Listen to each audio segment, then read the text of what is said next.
This is the morning after surgery. Thanks for tuning in. The morning after surgery, I had a rotator cuff surgery, the supraspinatus and infraspinatus. I also had my bicep tendon reattached and repaired. Last night was miserable. I think I slept maybe an hour and a half.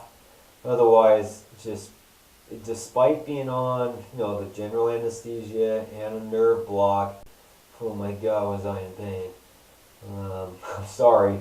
The reality is, I hurt. If you look at my forehead, it's not as bad as it was last night when I came home. I guess they have some sort of contraption to hold you steady, and it attaches onto your head. I've been up for a couple hours now, not anywhere near as miserable as last night was. I still have pain, but I'm on my pain medication. The pain medication makes my mouth extremely dry. Some things you want to have maybe on hand for your surgery is gum. Gum helps keep your mouth moist, and if you can stomach it, sipping water. Some weird things happened last night. I had a dream. I never had the surgery. I didn't need it. Gosh, and when I woke up from that happy feeling, and I realized, oh my God, am I in pain? The fun was over, but I just thought that was comical. I'm sure my mind and my brain has been going, I wish I never got hurt, obviously. One thing I really noticed with that type of medication, the general anesthesia, the nerve block, not only do you go really numb, the whole side of my neck and everything down here is numb. Right now I can touch and I feel it, it's wearing off. But it makes me hypersensitive. If I had noise, certain sounds, that irritated me, or it made me like, I don't want to hear loud noise. I just peaceful and quiet.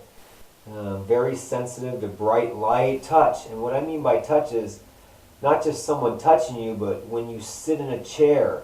I mean, all of my skin was just hypersensitive. The material, the texture of the material, all of that stuff, my body just became super sensitive.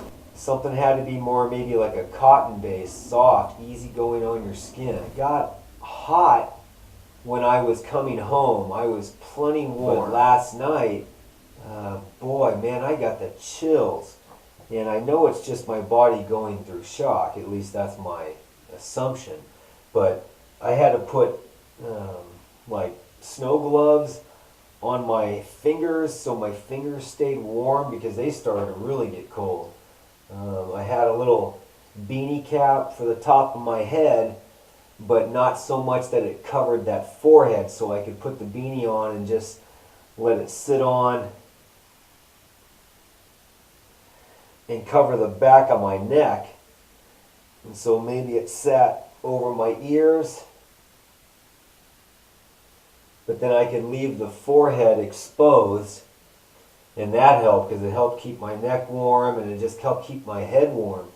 Because boy, man, when you're fighting enough pain to begin with, it's not fun being cold. It's not fun being irritated by something that's rubbing you or touching you, or the clothing or the chair you're sitting in, the material of the chair. Those are some of my lovely experiences. Another thing, when I did get hot, that felt good was take a rag, douse it under water, just get as much out of it as you can, and then I would just put that over the top of my head, and I'd feel the coolness.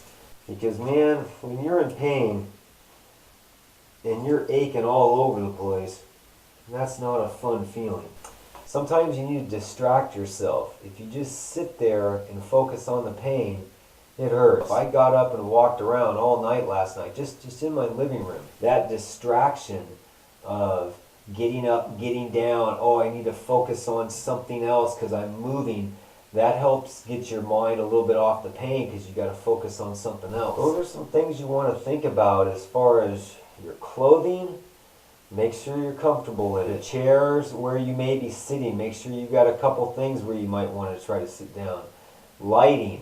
Sound. Make sure you may need gloves, you may need a little beanie cap, Something you can maybe throw over you, but you know, putting something over my shoulder, that didn't feel good. I didn't want to be touched by anything. Hypersensitivity of your skin. And then dryness of the mouth, so sipping water, having gum around, having protein shakes, liquid.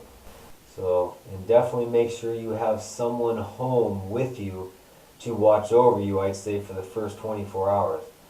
So, that's it for now. Check in a little later. This is the morning after rotator cuff surgery and bicep tendon surgery. Signing out.